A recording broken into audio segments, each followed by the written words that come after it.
आज महाविकास आघाडीची बैठक असल्याचं सांगितलं गणेश उत्सवानंतर और क्या है। मैंने कहा ना, अभी मैंने बात रखी ना मेरे सामने। महाविकास आघाड़ी में शिवसेना है और मैंने ये बार बार कहा कि सबसे पहले बात मैंने उठाई थी 1 अगस्त को। यहाँ से ही मैं कहा था कि राहुल गांधी के खिलाफ एक बहुत बड़ी साजिश हो रही है, उनकी जान को खतरा है, उनके ऊपर हमले के बारे में कुछ लोग सोच रहे हैं, ये मैंने कहा था यहाँ। और आपने देखा होगा कि दिल्ली से लेकर लखनऊ तक और महाराष्ट्र तक ये सभी लोग उस भाषा में बोलने लगे हैं। इंदिरा गांधी जैसा आपका हाल कर देंगे या आपके पिताजी जैसा आपका हाल कर देंगे। यह अगर भाषा चल रही है इस देश में, लोकतंत्र में, और गृह मंत्री और देश के प्रधानमंत्री उसके ऊपर कोई एक्शन नहीं ले रहे, उसका मतलब ये है कि आप भी ये जो लोग बोलने वाले हैं उनके साथ हैं।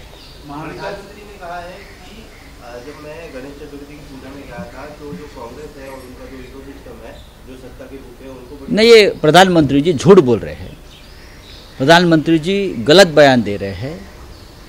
इस देश का संविधान और प्रोटोकॉल आपको ये परमिशन नहीं देता है इस तरह से आप जैसे राजनीतिक नेता चीफ जस्टिस के घर में जाकर आरती करें और उसकी वीडियो उतारकर जनता के सामने पेश करें। प्रधानमंत्री जी को कानून और संविधान की कोई जानकारी नहीं है। प्रधानमंत्री देश की जनता को मूर्ख समझते हैं तो जनता मूर्ख नहीं है। प्रधानमंत्री के खिलाफ, केंद्र सरकार के खिलाफ चीफ जस्टिस के सामने ऐसे ऐसे मुकदमे चल रहे हैं और ये मुकदमे बहुत गंभीर है, संविधान के बारे में है और भी है। एक तो ये सभी मुकदमे चीफ जस्टिस ने नॉट बिफोर मी करना चाहिए, मैं नहीं चलाऊंगा, क्योंकि उनके और प्रधानमंत्री के मधुर संबंध की पुष्टि हो गई है, प्रस्तापित हो गई है। तो ये आप प्रधानमंत्री जी का जो खुलासा है वो और गुमराह करने वाला है और कन्फ्यूजन में डालने वाला है। प्रधानमंत्री ने चीफ जस्टिस को अपने जाल में फंसा लिया है। मागच्या आठवड्यात चीफ जस्टिस यांना वेळ नव्हता, त्यामुळे आज पुन्हा एकदा शिवसेना आणि राष्ट्रवादी काँग्रेस पक्ष आणि चिन्हाची सुनावणी आहे।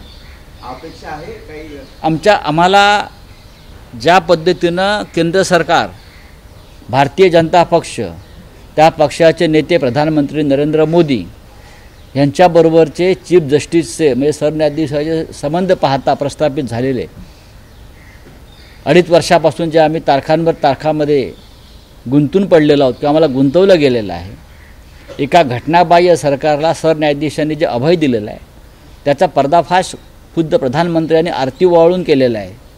त्याच्यामुळे आज काय होतं त्याच्याकडे आमचं अजिबात लक्ष नाही, आम्हाला न्याय मिळणार नाही। कदाचित चीफ जस्टिस ऑफ इंडिया हे निवृत्तीनंतर त्याच्यावरती भाष्य करतील की मी का न्याय दिला नाही। ही पद्धत आपल्याकडे आहे। अनेक मुख्य न्यायाधीश हे निवृत्तीनंतर जास्त खुलेपणाने बोलत असतात, पण आम्हाला जरी सुप्रीम कोर्टाने न्याय दिला नाही तरी या राज्याची जनता आम्हाला न्याय देईल याची आम्हाला खात्री आहे। ज्या पद्धतीनं प्रधानमंत्री आणि सरन्यायाधीशांचे संबंध प्रस्थापित झाले आहेत, तुम्ही आमच्याकडनं काय अपेक्षा करता, त्यांच्याकडनं काय अपेक्षा करता? ही आमची जी चीड आहे, तडफड आहे, समजून घेतली पाहिजे। प्रधानमंत्री असं म्हणतात की मी चंद्रचूड यांच्या घरी गेल्यामुळे काही लोकांच्या पोटात दुखते, हो पोटात दुखणार नाही तर त्याहीपेक्षा जास्त वेदना होतील, कारण तुम्ही तिथे जाऊन या देशाची घटना, राज्यघटना, संविधान, नियम, शिष्टाचार बरं का हे खतम केलेलं आहे, संपवलेलं आहे। संविधान तुम्हाला अशा प्रकारे मान्यता देत नाही। ज्या सरन्यायाधीशांच्या समोर प्रत्यक्ष केंद्र सरकारच्या विरुद्ध काही खटले पडलेत महत्त्वाचे, प्रधानमंत्र्यांना आम्ही एका खटल्यामध्ये पार्टी केलेला आहे, अशा वेळेला या 2 पार्ट्या एकत्र भेटतात गणपती समोर आणि पार्टी करतात।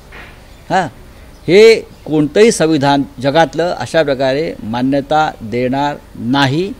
सरन्यायाधीशांनी खरं म्हणजे हे सगळे खटले माझ्यासमोर चालवण्यास मी असमर्थ आहे, कारण प्रधानमंत्र्यांच्याने माझे संबंध प्रस्थापित झाले आहेत।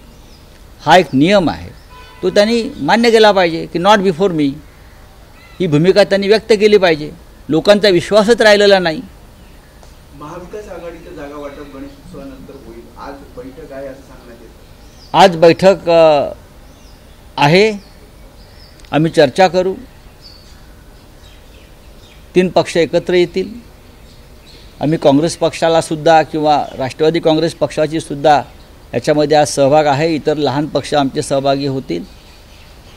आम्ही आजपासून 2 ते 3 दिवस आम्ही याच्यावर बैठकीत चर्चा करू. जम्मू कश्मीर में सीट शेयरिंग को लेकर आज बैठक है, कौन कौन जो है बैठक में शामिल होंगे? नहीं, हम सभी नेता बैठक में, एक नाम लेने की ज़रूरत नहीं है. कांग्रेस पार्टी बहुत व्यस्त है आजकल, बहुत ही व्यस्त है. फिर भी हमने उनको आज बुलाया है कि ये मामला ख़त्म करना चाहिए. कांग्रेस पार्टी के नेताओं को हमने आमंत्रित किया है. इतनी व्यस्तता है कांग्रेस पार्टी के नेताओं के पास कि 10 दिन तारीख पे तारीख हो रहे, इसलिए हमने आज तय किया है चाहे कुछ भी हो, आज से 3 दिन हम बैठेंगे. मुंबईचा विषय हा नंतर येईल. जवळजवळ मुंबईचा विषय संपलेला आहे. महाराष्ट्र खूप मोठा आहे, त्याच्यामुळे आम्हाला रिझन वाईज त्याच्यावर चर्चा करावी लागेल. तो गिरीश महाजन ने कहा है कि बीजेपी के पास से अगर कोई मुख्यमंत्री होगा तो वो सिर्फ एक ही चेहरा है और देवेंद्र फडणवीस. अच्छी बात है. उसके ऊपर आज के जो मुख्यमंत्री है मिस्टर मिंधे, उनकी रिएक्शन आप ले लीजिए, क्योंकि वो बार बार वो बोल रहे हैं कि मैं ही कैप्टन हूँ और मैं ही कैप्टन रहूँगा. तो अभी से उनको बीजेपी के लोगों ने डिसमिस कर दिया है.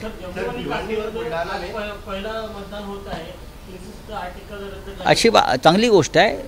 लोकशाहीमध्ये जम्मू काश्मीरसारख्या राज्यांना लोकशाहीच्या प्रक्रियेतून वगळता येणार नाही.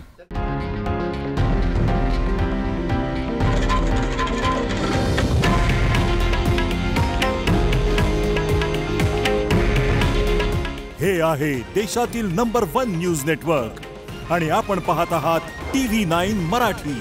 काळजी तुमची, हित महाराष्ट्राचं.